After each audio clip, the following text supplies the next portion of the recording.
નમસ્કાર વિદ્યાર્થી મિત્રો, વેબ સંકુલના ઓનલાઈન પ્લેટફોર્મ પર તમારા બધાનું હાર્દિક સ્વાગત છે. આજના સેશનની શરૂઆત આપણે રેલવે એએલપીની જે વેકેન્સી બહાર પડી છે એનાથી કરીશું. રેલવે એએલપીની જે વેકેન્સી બહાર પડી છે એમાં ઘણા બધા વિદ્યાર્થીનો પ્રશ્ન હોય કે સાહેબ આમાં જોબ પ્રોફાઇલ શું છે, બરાબર છે, આમાં વર્ક સેલરી શું મળશે, મને આમાં મારું પ્રમોશન થશે કે નહીં, આવા ઘણા બધા પ્રશ્નો હોય છે, બરાબર છે. તો આ બધા જ પ્રશ્નોનું આજે હું તમને આજના સેશનમાં કમ્પ્લીટ આન્સર આપીશ.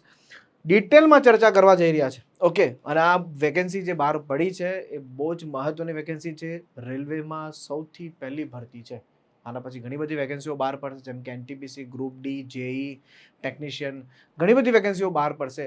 પરંતુ રેલવેની સૌથી પહેલી ભરતી છે આસિસ્ટન્ટ લોકો પાયલટ 2025.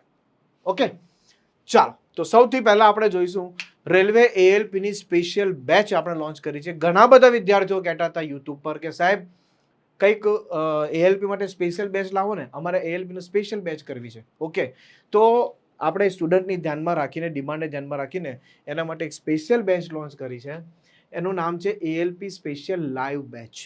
ઓકે, આ બેચ ક્યારથી શરૂ થઈ રહી છે? તો બેટા 6 મેથી શરૂ થઈ રહી છે. સવારે મોર્નિંગમાં ટાઈમ છે 8 થી 10નો, ખાસ નોટ કરી લેજો.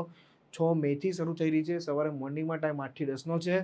બેચની વિશેષતાઓની વાત કરશું તો લાઈવ લેક્ચર દરેકના આવશે. CBT 1 આવશે, CBT 2 એટલે પ્રી પ્લસ મેન્સ એમ કેવું તો ચાલે, બરાબર. Topics wise test, subject wise test પણ મળશે, મોક ટેસ્ટ મળશે, એક્સપર્ટ ફેકલ્ટી ટીમ મળશે. સાયન્સ માટે ખાસ કરીને અક્રમ સર છે.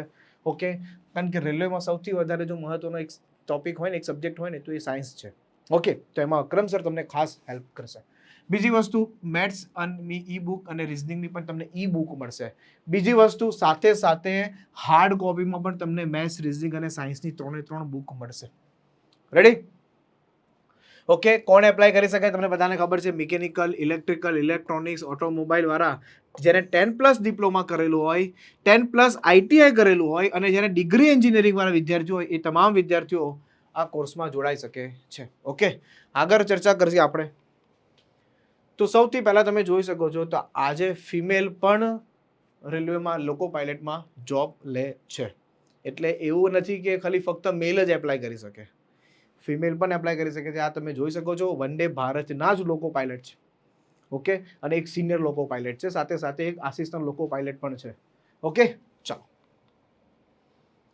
હવે ફોર્મ ભરાવાના ઓલરેડી સ્ટાર્ટ થઈ ગયા છે. તમે જોશો તો ફોર્મ 12 તારીખથી જ ફોર્મ ભરવાના શરૂઆત થઈ ગઈ છે અને 11/5 લાસ્ટ ડેટ છે. ફોર્મ ભરવાની આ ડેટ છે. સાથે સાથે તમે જોશો તો ફોર્મમાં કંઈક મોડિફિકેશન તમારે કરવું હોય તો એની વિન્ડો ફોર્મ ભરાયા પછી 14 તારીખે ઓપન થશે ને 23 તારીખ સુધી એનું મોડિફિકેશન પણ કરી શકાશે. રેડી? ચાલો આગળ વધીએ. તો સૌથી પહેલા ઝોન વાઇઝ વેકેન્સી છે આની અંદર.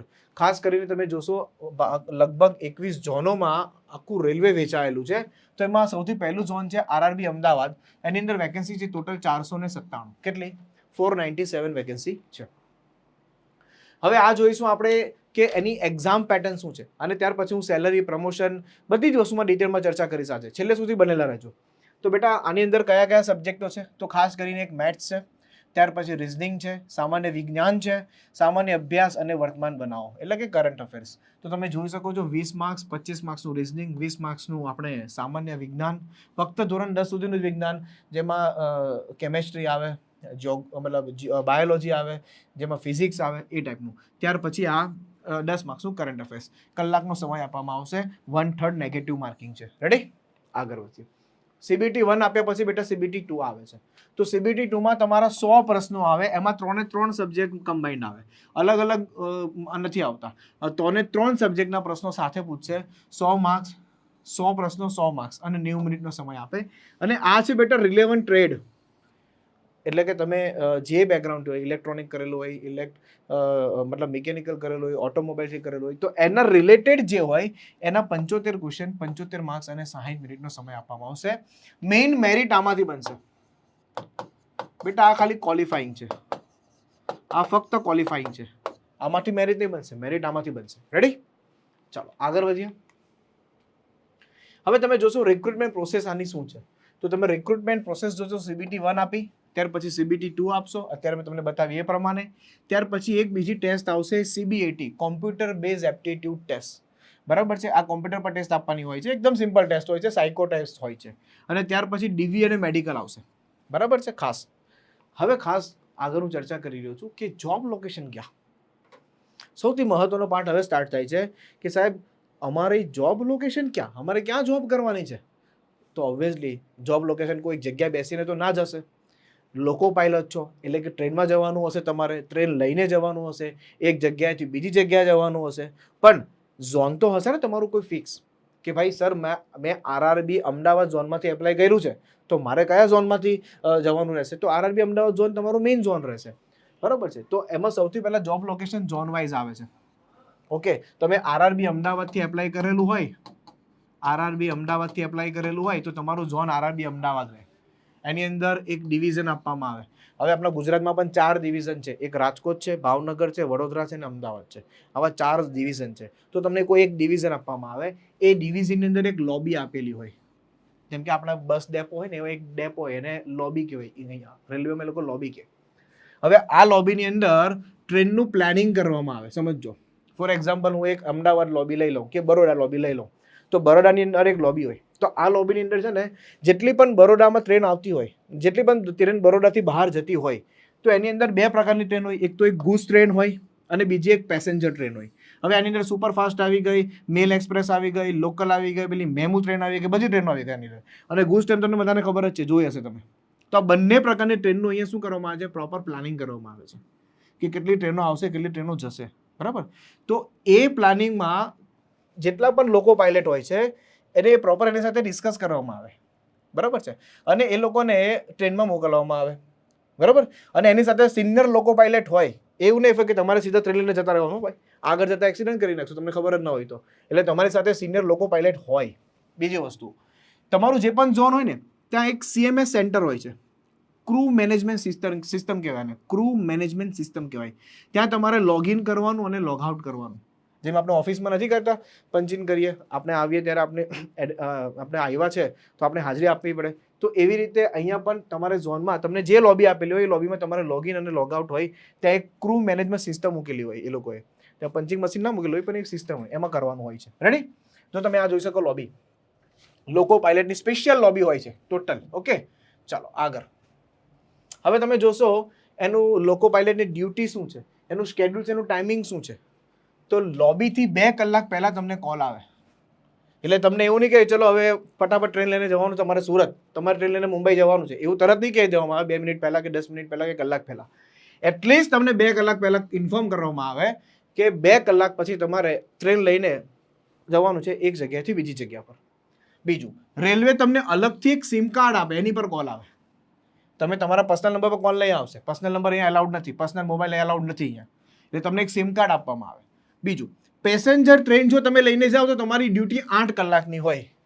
ફોર એક્ઝામ્પલ, તમારી લોબી છે માની લો કે બરોડા, તો તમે બરોડાથી મુંબઈ જાઓ છો, બરોડાથી તમે મુંબઈ જાઓ છો ટ્રેન લઈને. બરાબર છે. તો ઓલમોસ્ટ અહીંયા બરાબર છે 4 થી 5 કે 6 કલાકમાં, ચલો મેક્સિમમ તમે 6 કલાકમાં મુંબઈ પહોંચી ગયા. હવે તમારી 8 કલાકની ડ્યુટી હોય, તમે 6 કલાકમાં મુંબઈ પહોંચી જાઓ તો 2 કલાકનું તમને રેસ્ટ મળે. અને બીજી વસ્તુ, બીજી નેક્સ્ટ ટ્રેન જ્યારે તમે મુંબઈથી પાછા બરોડા આવો તો ત્યાં પણ તમને 6 થી 8 કલાકનો રેસ્ટ આપવામાં આવે અને પછી જ બીજી ટ્રેન લઈને તમારે આવવાનું હોય. એવું નહીં કે ચલો અહીંયા મુંબઈ પહોંચી ગયા પછી બીજી ટ્રેન લઈને પાછા બરોડા આવી જાઓ, એવું ના હોય. બીજી વસ્તુ, ગુડ્સ ટ્રેનમાં હશે તો 9 કલાકનો તમને ડ્યુટી ટાઈમ હોય છે. ખાસ ધ્યાન આપજો, 24 કલાક 12 કલાક ટ્રેન ચલાવવાની નથી હોતી. તમારા પર્ટિક્યુલર 8 કલાક 9 કલાકના ડ્યુટી ટાઈમ ફિક્સ કરેલા હોય છે. બીજી વસ્તુ, ડ્યુટીના 4 કલાકમાં કમ્પ્લીટ થાય તો તમને રેસ્ટ આપવામાં આવશે. બરાબર છે. ફોર એક્ઝામ્પલ તમને આપું કે તમે અહીંયા સુરતથી અમદાવાદ ગયા, સુરતથી અમદાવાદ ગયા કે અમદાવાદથી સુરતમાં ગયા, તો તમે 4 કલાકમાં તમે પૂરું કર્યું તમારી જર્ની. બરાબર. તો 4 + 2 6 કલાકનો રેસ્ટ આપવામાં આવે. બીજી ટ્રેન સ્ટાર્ટ કરો એ પહેલાં તમે 6 કલાકનો રેસ્ટ આપવામાં આવે. વીકમાં કોઈ પણ એક દિવસ તમને રેસ્ટ મળે છે, એ પણ 30 કલાકનો એમાં સમય આપવામાં આવે છે. તો સારી એવી છે. બરાબર છે. હા, થોડું તમારે બહાર રહેવાનું થાય. ઓકે, આની અંદર આગળ વધીએ. વર્ક શું કરવાનું છે? તમને એમ થાય કે મારે કરવાનું છે શું વર્ક? તમને બધાને ખબર જ છે કે તમારે ટ્રેન લઈને જવાનું છે. તો પણ એટલું જ વર્ક હોય, ખાલી ટ્રેન લઈને જવાનું હોય? ના. જો એન્જિનનું ધ્યાનપૂર્વક ચકાસવું, તમે લોકો ચાલુ કરો તમારો, તો લોકો ચાલુ કરો તે પ્રમાણે એ લોકો મતલબ એન્જિન, તો એને પહેલાં પ્રોપર છે કે નથી એ બધું તમારે પહેલાં તો બરોબર ચેક કરી લેવાનું. બીજી વસ્તુ, રનિંગ ટ્રેનમાં જેટલા પણ સિગ્નલ આવે એને કોલ આઉટ કરવાનું અને નેક્સ્ટ સ્ટેશન કયું છે એનું ધ્યાન રાખવાનું. બરાબર છે, એને કોલ આઉટ કરીને તમારું નેક્સ્ટ સ્ટેશન કયું આવવાનું છે એનું ખાસ ધ્યાન રાખવાનું હોય રનિંગ ટ્રેનની વખતે. ત્યાર પછી એએલપી સાથે તમે એક મિકેનિક પણ છો. આ બધું એટલા માટે લખવું પડે છે કે તમે પ્રોપર આઈડિયા આવે તે મુજબ કાર્ય કરવાનું છે. તમે એક મિકેનિક પણ છો સાથે સાથે, એવું નહીં ફક્ત તમારે ખાલી આ સિગ્નલ જ પાસ કરવાના છે કે પછી ધ્યાન જ રાખવાનું છે. તમે એક મિકેનિક પણ છો, કેમ કે ચાલતી ટ્રેનમાં કંઈક પણ પ્રોબ્લેમ આવી શકે છે, તો એ પ્રોબ્લેમ તમને સોલ્વ કરવી પડે અને એ પ્રોબ્લેમ સોલ્વ કરવા માટે તમને ટ્રેનિંગ પણ આપવામાં આવે. ઓકે, એટલે એવું ટેન્શન નહીં લેતા, તમને ટ્રેનિંગ પણ પૂરેપૂરી આપવામાં આવશે. ઓકે, ચાલો આગળ વધો. આવા લોકો શેડ હોય છે જો તમે ખ્યાલ હોય તો. ચાલો, રજાઓ કેટલી મળે? બંધમાં પ્રશ્ન આવે સાહેબ, રજા કેટલી મળે? તો બેટા જાન્યુઆરીથી જૂન મહિનાની તમને 15 દિવસની ટોટલ રજા મળે. એવું નહીં કે ભાઈ જાન્યુઆરીમાં 2 રજા, ફેબ્રુઆરીમાં 3 રજા, એવું નહીં. ટોટલ 15 રજા જાન્યુઆરીથી જૂનમાં મળે અને બીજી જુલાઈથી ડિસેમ્બરમાં પણ 15 રજા મળે. એટલે ટોટલ તમારી 30 રજાઓ મળે. ઓકે, 30 રજાઓ મળે તમને ટોટલ. હવે આ રજાઓ તમે આ વર્ષે ના લો ને આગળના વર્ષે કેરી ફોરવર્ડ પણ કરી શકો છો અને એક સાથે તમે પણ રજા લઈ શકો છો. ઓકે, ચાલો. 10 દિવસની ઇમરજન્સી લીવ પણ તમને મળે. આના કોઈ પૈસા કટ ના થાય. 10 દિવસ તમને ઇમરજન્સી લીવ પણ તમને લોકો આપે છે. આગળ પ્રમોશન, મેઇન વસ્તુ શું છે? પ્રમોશન શું થાય? તો સૌથી પહેલા આસિસ્ટન્ટ લોકો પાયલટમાં તમને ગુડ્સ ટ્રેન ચલાવવા માટે આપશે. તમને પેસેન્જર ટ્રેન ડાયરેક્ટ નહીં આપે. તમને પહેલા આસિસ્ટન્ટ લોકો પાયલટ એટલે કે જે સિનિયર લોકો પાયલટ હોય, બરાબર છે, એની સાથે તમે જઈ શકો છો આસિસ્ટન્ટ લોકો પાયલટ તરીકે. ગુડ્સ ટ્રેન તમને ચલાવવા માટે આપશે. ચલાવવા માટે મતલબ તમારે એની સાથે રહેવાનું હોય, કેવી રીતે ચલાવે છે, શું છે, એમાં તમારે એને હેલ્પ કરવાની હોય. આસિસ્ટન્ટ છો તમે. ઓકે, બીજું senior ALP, senior assistant loco pilot જે હોય એ 2 વર્ષમાં તમે બની જશો. એટલે કે એએલપી પરથી એસએએલપી બની જશો. તમે એએલપી તો છો જ, પછી એસએએલપી બની જશો, સિનિયર આસિસ્ટન્ટ લોકો પાયલટ બની જશો. બરાબર છે, પણ ગુડ્સ ટ્રેનમાં જા અત્યારે તો ગુડ્સ ટ્રેન જ આવશે 2 વર્ષ સુધી. બરાબર છે, પછી 5 વર્ષ પછી તમે સિનિયર લોકો પાયલટ બની જશો અને સીધી તમને પેસેન્જર ટ્રેન આપશે. આની અંદર કઈ કઈ ટ્રેનો આવે તમે જો, આની અંદર બધી આવે વંદે ભારત, શતાબ્દી, રાજધાની, દુરંતો, આવી મોટી મોટી ટ્રેનો દોડાવવાની હોય તો એ કમસે કમ 5 થી 7 વર્ષ પછી તમે પેસેન્જર ટ્રેનના સિનિયર લોકો પાયલટ બનો. એટલે લગભગ તમે અહીંયા 2 ને 5 7 વર્ષનો સમયગાળો પૂરો થાય ને પછી તમને પેસેન્જર ટ્રેન આપે. ડાયરેક્ટ પેસેન્જર ટ્રેન ના આપી દે. રેડી? બીજી વસ્તુ, એક સાયકો ટેસ્ટ આપવાની હોય છે. આ બધી ટ્રેનો ચલાવવા માટે પણ એક સાયકો ટેસ્ટ આપવાની હોય છે. એ ટેસ્ટ આપો એટલે તમે બની જાઓ છો લોકો પાયલટના ઇન્સ્પેક્ટર પણ બની શકો છો.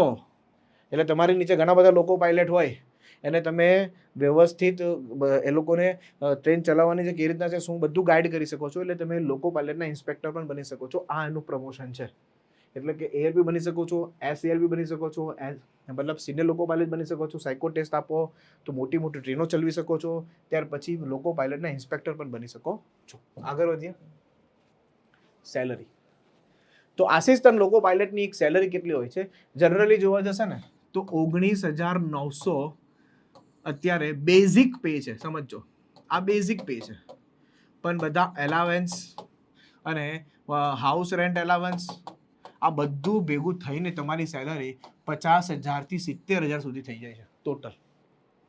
50 થી 70. કેમ આવું એક્ઝેક્ટ 50, એક્ઝેક્ટ 60, એક્ઝેક્ટ 70 કેમ નહીં? કારણ કે બેટા તમને આની અંદર કેવું હોય છે કે તમે જ્યારે ટ્રેન લઈને એક જગ્યાથી બીજી જગ્યાએ જાઓ છો તો પર કિલોમીટરના પણ તમને મળતું હોય છે. રેડી? પછી ત્યાર પછી માની લો તમે 8 કલાકની ડ્યુટી કરીને કલાક માની લો 12 કલાક ટ્રેન ચલાવી, બીજા 4 કલાક એક્સ્ટ્રા ચલાવી તો ઓવર ટાઈમના પણ પૈસા મળતા હોય છે. તો આ બધું ભેગું થઈને 50,000 થી 70,000ની સ્ટાર્ટિંગમાં તમારી સેલરી હોય છે આસિસ્ટન્ટ લોકો પાયલટની. તમે અત્યારે જસ્ટ જોબ પર લાગ્યો હોય તો તમારી સ્ટાર્ટિંગ સેલરી મિનિમમ 50 અને મેક્સિમમ 70 સુધી પહોંચી શકે છે. રેડી? પ્રમોશન મળ્યા પછી કેટલી સેલરી છે? તો ભાઈ પ્રમોશન મળ્યા પછી તમે જોજો 1,00,000 થી 1.5 લાખ સેલરી તમારી 1,00,000 થી 1.5 લાખની વચ્ચે સેલરી થઈ જશે. અને સિનિયર લોકો પાયલટ બન્યા પછી સેલરી 1.5 લાખ થી 2 લાખની વચ્ચે પહોંચી જશે. જો આમાં સિમ્પલ લોકો પાયલટ છે, થોડું પ્રમોશન મળશો તો 1,00,000 થી 1.5 લાખ સુધી. બરાબર છે? અને એકદમ સિનિયર લોકો પાયલટ બની જશો. આ આસિસ્ટન્ટ સિનિયર લોકો પાયલટ છે. બરાબર છે? આ આસિસ્ટન્ટ સિનિયર લોકો પાયલટ છે અને એકદમ પેસેન્જર ટ્રેન ચલાવતા થઈ જશો તમે જ્યારે રાજધાની, દુરંતો, શતાબ્દી એક્સપ્રેસ, વંદે ભારત, તો એ બધી ટ્રેનો ચલાવશો તો તમારી સેલરી 1.5 લાખ થી 2 લાખ સુધી તમારી જઈ શકે છે. રેડી? અને આ જો સેલરી સ્લીપ છે, એક છે જે મતલબ એની સેલરી સ્લીપ મેં લીધેલી છે, એનો બેઝિક પે અત્યારે 20,500 છે. એના અલગ અલગ એલાવન્સ મળીને આ બધી સેલરીની કરો તો 45,000 થી લઈને 50,000 સુધીનું આનું બેઝિક પે છે. બટ આનાથી બેટા વધારે જ મળે છે, ઓછું નથી મળતું. આનાથી વધારે સેલરી મળે છે, આનાથી ઓછી સેલરી નથી મળતી. બહુ સારી એવી જોબ છે. ઓકે, તો આઈ હોપ તમને બહુ સારી રીતે સમજ પડી ગઈ હશે કે આજે જે લોકો પાયલટની જે વેકેન્સી બહાર પડી છે એની અંદર સેલરી, પ્રમોશન, ત્યાર પછી જોબ પ્રોફાઇલ શું છે, તમારે કેવી રીતે વર્ક કરવાનું છે, બધી જ વસ્તુ મેં ડિસ્કસ કરી. ફોર્મ ભરવાના ચાલુ થઈ ગયા છે. એના માટે આપણે સ્પેશિયલ લાઈવ બેચ લોન્ચ કરેલી છે. તમને ખ્યાલ હોય તો એ લાઈવ બેચનું નામ છે વંદે ભારત બેચ. ઓકે, તમે જોઈ શકશો વંદે ભારત બેચ પણ આપણે લોન્ચ કરી છે. જો રેડી, નામ શું છે? વંદે ભારત બેચ. આપણે શું કામ શતાબ્દી બેચ નામ આપવું? વંદે ભારત અત્યારે એકદમ પ્રીમિયમ ટ્રેન છે ઇન્ડિયામાં, તો આપણે કહીએ કે ભાઈ Vande Bharat live batch. Okay, અને આ બેચમાં તમે જોડાઈ શકો છો. તો એની અંદર જો લાઈવ લેક્ચર્સ આવશે, લાઈવ બેચ છે, ધ્યાન આપજો, લાઈવ બેચ છે. તો લાઈવ લેક્ચર્સ આવશે, CBT 1, CBT 2, expert faculty team, topics wise test, subject wise test, mock test, free PDF પણ આ બધી ઈ બુક પણ તમને આપવામાં આવશે. અને ખાસ કરીને આ બુકો તમને મળશે મેથ્સ, રિઝનિંગ અને સાયન્સની. આ હાર્ડ કોપી છે, હાર્ડ કોપી છે, અને આ ઈ બુક અલગ છે. આ ઈ બુક ના સમજતા પાછા. આ હાર્ડ કોપી છે અને આ ઈ બુક છે, આ બે વસ્તુ અલગ છે. ફક્ત ને ફક્ત 5,999 ની અંદર છે આ. બરાબર છે, 9 મંથની વેલિડિટીનો બેચ છે. કારણ કે મે મહિનામાં અત્યારે જો લાઈવ બેચ આપણે 6 તારીખે ચાલુ કરવા જઈ રહ્યા છે. 6 મે સવારે 8 વાગ્યાનો ટાઈમ છે. તો May, June, July, August, September, October, November, December, January, next February, માર્ચમાં આની એક્ઝામ આવશે. નેક્સ્ટ ફેબ્રુઆરી, માર્ચમાં એની એક્ઝામ આવશે. એટલે તમને 9 મહિનાનો પ્રોપર ટાઈમ આપવામાં આવશે. એટલે પૂરેપૂરો ટાઈમ છે, તમે આમાં જોડાઈ શકો છો. રેડી? આની અંદર NTPC વાળા પણ એપ્લાય કરી શકશે, મતલબ જોડાઈ શકે, અને ગ્રુપ ડી વાળા પણ જોડાઈ શકશે. કોઈને ડાઉટ હોય તો એ હું ક્લિયર કરી દઉં, કારણ કે સાયન્સ, રિઝનિંગ અને મેથ્સ 3 સબ્જેક્ટ બધામાં કોમન જ આવતો હોય છે. તો આમાં તમે જોડાઈ શકો છો. રેડી? આઈ હોપ તમને બહુ સારી રીતે સમજાઈ ગયું છે. એના માટે ખાસ લાઈવ એપ્લિકેશન ડાઉનલોડ કરજો, વેબ સંકુલની લાઈવ એપ્લિકેશન ડાઉનલોડ કરજો, એટલે આ કોર્સ તમને એમાં જોવા મળશે. ઓકે, તો મળીએ છીએ નેક્સ્ટ સેશનમાં. અને નેક્સ્ટ સેશનમાં હજી પણ ALP વિશે સારીમાં સારી ઇન્ફોર્મેશન તમારા સુધી પહોંચાડવાનો જરૂર પ્રયત્ન કરીશ. જય હિન્દ, જય ભારત.